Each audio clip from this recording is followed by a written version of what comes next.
할렐루야. 사랑하는 반석의 성도 여러분, 5월 27일 금요일 아까베 시간이 돌아왔습니다.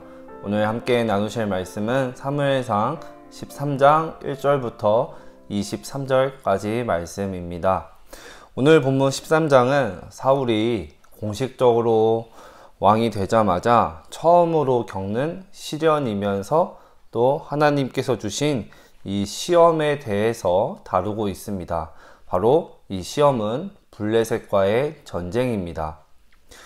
이때 당시 이스라엘은 아직 다른 나라와 같이 국가 체제가 갖추어지지 않았던 상태였습니다.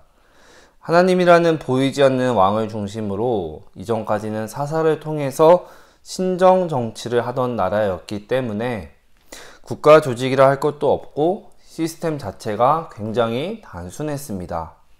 그런데 이제 왕이 세워졌으니 제대로 된 국가를 갖추기 위해서는 군대가 필요하니 군대를 세워야겠다라고 사울왕은 생각했던 것 같습니다. 그래서 2절을 보시면 사울이 3,000명을 모집하고 라고 말합니다. 이 3,000명을 그리고 둘로 나누어서 1,000명은 아들 요나단에게 주고 나머지 2,000명은 자기 아래에 둡니다.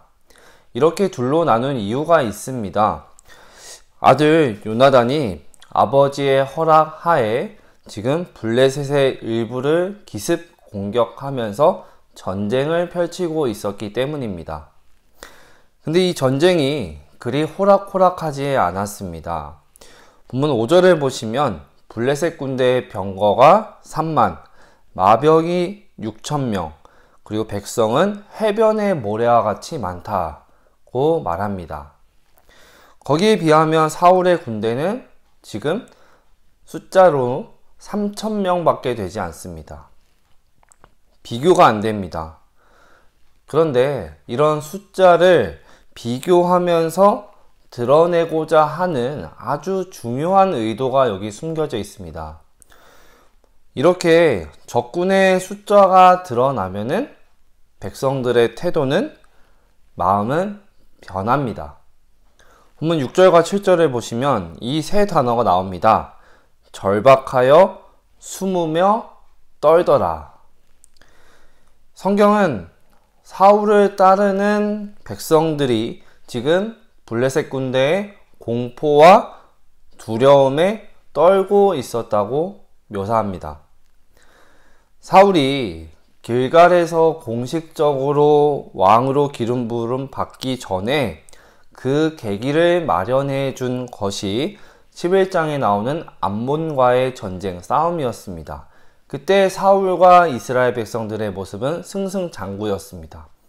그런데 지금은 완전히 다른 모습을 보이고 있습니다. 암몬과 싸울 때의 사울과 이스라엘 백성들의 모습은 오늘 본문에 등장하는 사울과 그의 군대와 너무나 대조적인 모습을 보이고 있습니다. 다른 나라가 아니고 다른 사람이 아닙니다.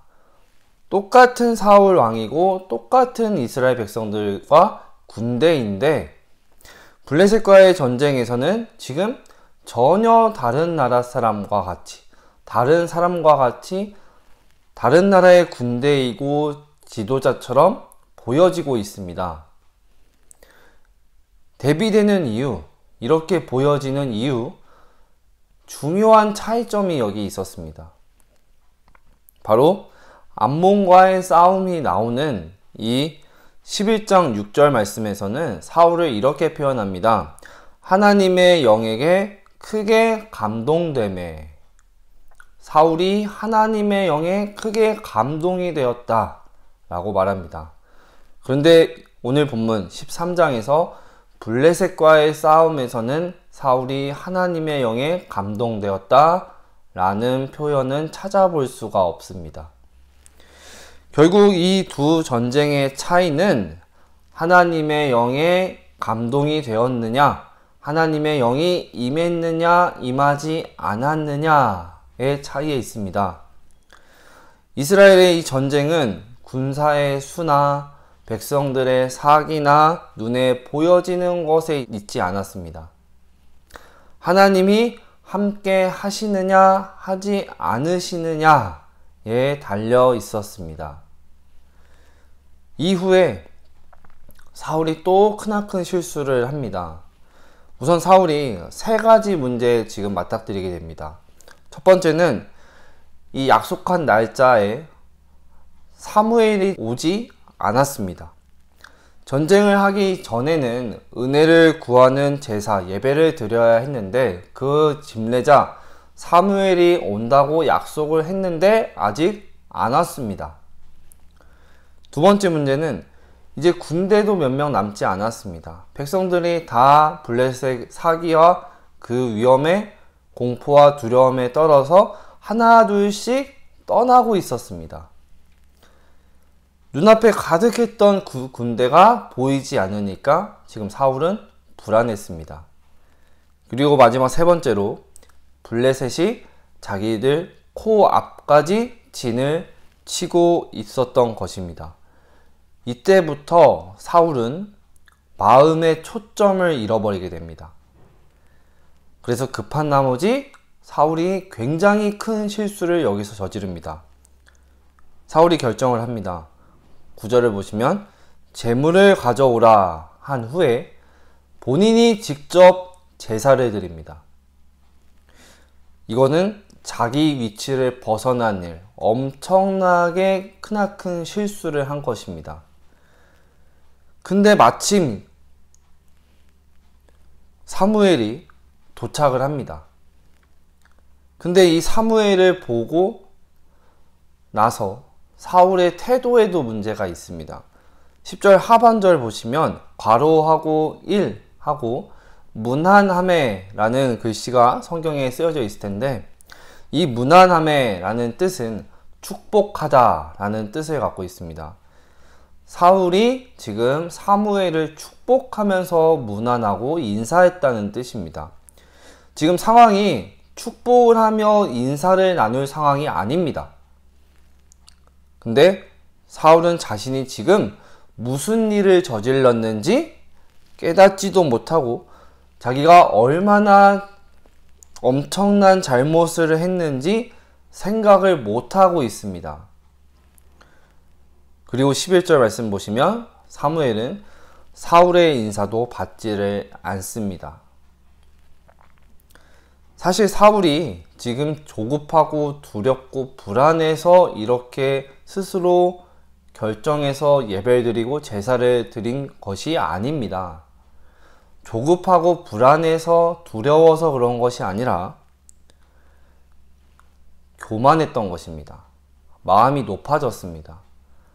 다시 생각해 보면 사무엘이 지금 정한 기한이 지나서 온 것도 아니었고 블레셋이 공격을 이미 시작한 것도 아니었습니다. 사울이 이렇게 움직인 건 마음이 높아졌기 때문에, 교만해졌기 때문에 스스로 결정하고 판단하고 움직인 것입니다. 그래서 13절과 14절에 보시면 반복해서 두 번 나오는 문장이 있습니다. 사무엘은 사울에게 이렇게 말합니다. 왕은 하나님의 명령을 듣지 않았다. 지적합니다.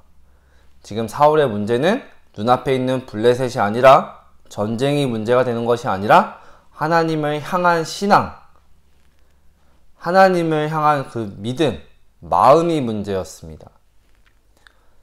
사실 사울이 지금 하나님을 마음속 깊이 왕으로 모시고 삼고 있었다면은 하나님, 내가 지금 어떻게 하면 좋겠습니까? 시간이 다 되도록 사무엘은 오지 않고 블레셋은 우리 코앞까지 와서 진을 치고 있고 백성들은 떠나가고 있고 하나님, 내가 어떻게 하면 좋겠습니까? 나 어떻게 해야 하나요? 라고 하나님께 먼저 기도를 해야 했습니다. 간구해야 했습니다. 하나님께 한 번이라도 더 물어보아야만 했습니다. 그런데 자기 생각대로 사무엘이 오지 않으니까 이렇게 하면 되겠지, 이렇게 해도 되겠지 하고 움직여 버립니다. 결국 14절 상반절 보시면 사무엘이 사울에게 이렇게 말합니다. 지금은 왕의 나라가 길지 못할 것이라. 사무엘은 이렇게 말하고 촛대를 옮겨버립니다. 이렇게 백성들이 구했던 왕은 실패의 길로 접어들게 됩니다. 말씀을 우리 가운데 적용해 본다면은 우리 삶의 현장 가운데 우리는 우리 자신이 왕이 아닙니다. 하나님이 왕이십니다.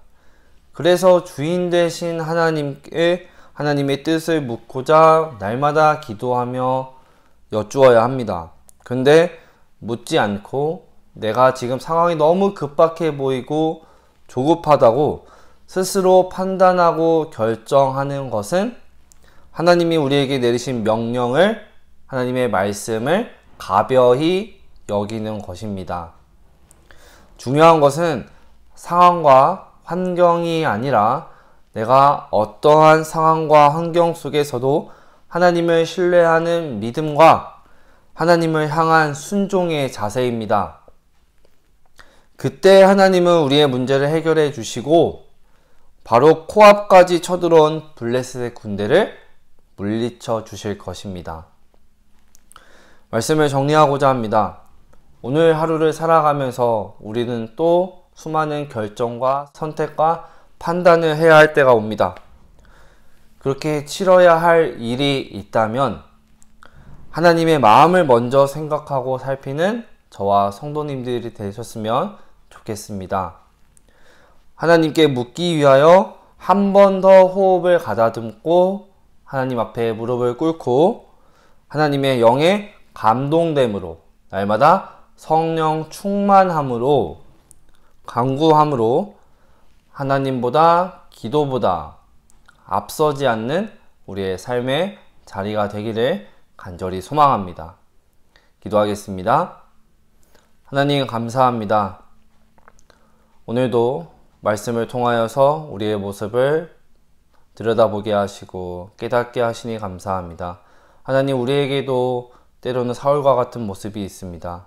하나님 말씀보다 내 생각과 판단과 계획이 앞설 때가 많이 있습니다. 하나님 이러한 모습들은 이제는 우리의 삶 가운데 내려놓게 하시고 버리게 하시고 하나님의 영의 감동됨으로 날마다 성령 충만함으로 하나님보다 기도보다 앞서지 않는 우리의 삶의 자리가 될 수 있도록 주님 인도하시고 함께 하여 주시옵소서. 감사드리며 예수님의 이름으로 기도드립니다. 아멘. 사랑하는 성도 여러분, 오늘도 말씀을 붙들고 승리하며 사시길 간절히 소망합니다.